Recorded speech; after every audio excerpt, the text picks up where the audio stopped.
Okay, in this video I want to talk about learning models and processes, how people learn and digest information.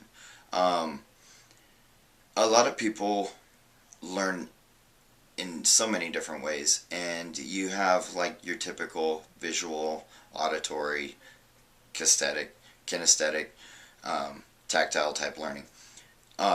When you take those three different things and you play with them in training uh, environments, you can help facilitate those who favor or whose personalities and characteristics favor a certain kind of training absorption. If you can facilitate all three of those in a way which everybody gains from a training, then you're way better off than just focusing on auditory learners or creating a training course that just focuses on somebody who learns a certain way.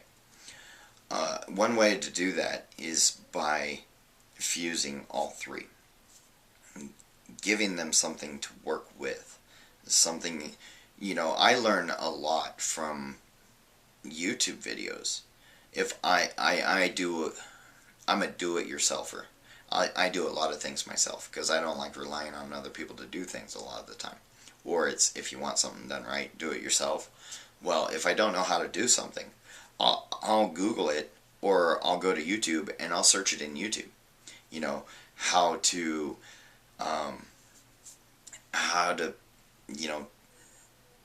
chip your truck, or how to work on how to change your oil, or how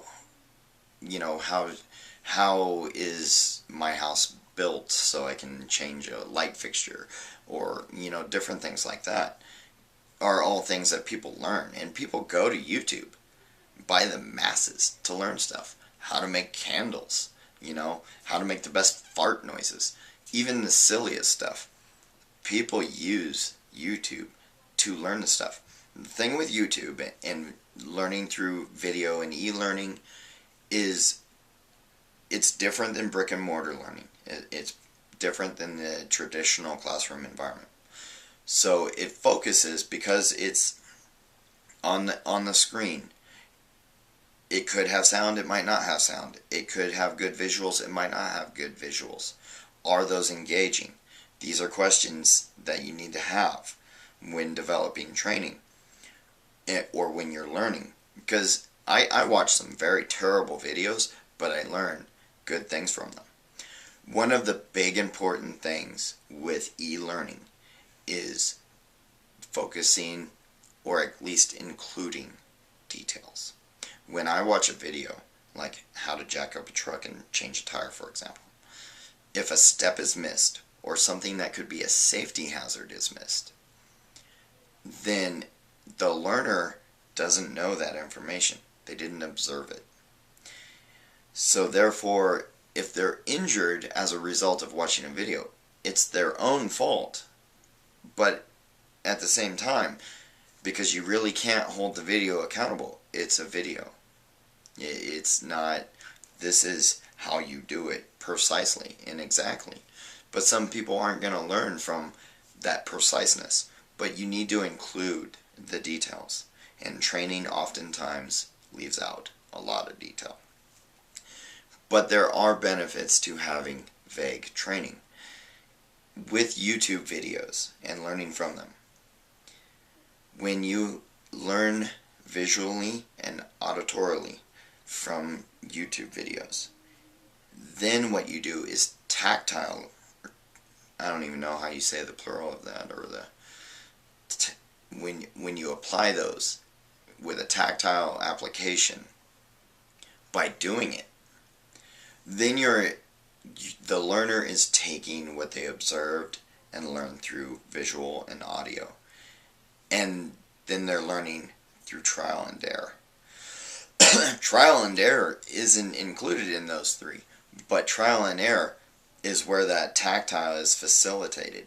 So when you're training for accounting, it's not going to be until that person tries to apply what they've been taught through those two other means where they actually experience firsthand the tactile experience of crunching numbers and how the processes work and sometimes that solidifies the learning experience. YouTube videos and video simulation learning is awesome. It is a great way to learn. So these are things that you would, as an instructional designer or somebody who's just trying to teach their child how to ride a bike, these are concepts that might be foreign to somebody, because everybody is a teacher and everybody is a learner. You absorb everything and anything, whether you realize it or not, or think about these concepts. The thing is, if you're doing that with a purpose and you want to do it better, then these are concepts you want to understand and facilitate. These videos are very raw. I don't edit them. I don't take the time. I don't have the time. I don't get paid for doing them, so I don't dedicate that extra time because it's not monetarily supported. So therefore, I don't take the time to edit these videos. I'm conveying information and my speaking skills. Some people might be annoyed by the way I talk and by my gestures, or the fact that I look around because I'm not talking to a person, I'm talking to a camera. It's totally different when I'm talking to a person. But because it's a camera, it's weird to me. It's kind of alien. Even though I've done it before, it's still unfamiliar. So these are all deep concepts that people should consider when trying to teach other people, when trying to pass on information. And presentation is a lot of it. It accounts for a lot of how people learn and how much they will absorb and how much training transfer or learning transfer you actually get with people, is how you present things. So it's just like major motion pictures. When you have an actor or an actress who is portraying their part so well, where you call them by the character's name rather than their real actor or actress name or moniker, it's because you identified with their performance and with how they portrayed it, and that's their skill. That's part of their reason why they're a high-paid performer, is because they perform and present it in such a way where people are almost emotionally linked to that experience and exposure through the presentation of someone else.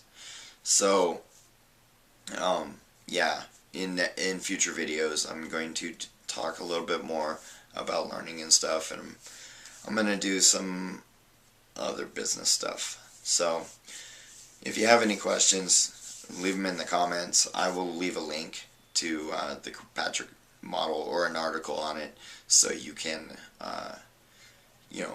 examine this. Because even if you're not in the corporate world and you want to be or are considering a path to be in the corporate world, knowing the Kirkpatrick model and knowing that many organizations, major global organizations, still use it, may be beneficial to you.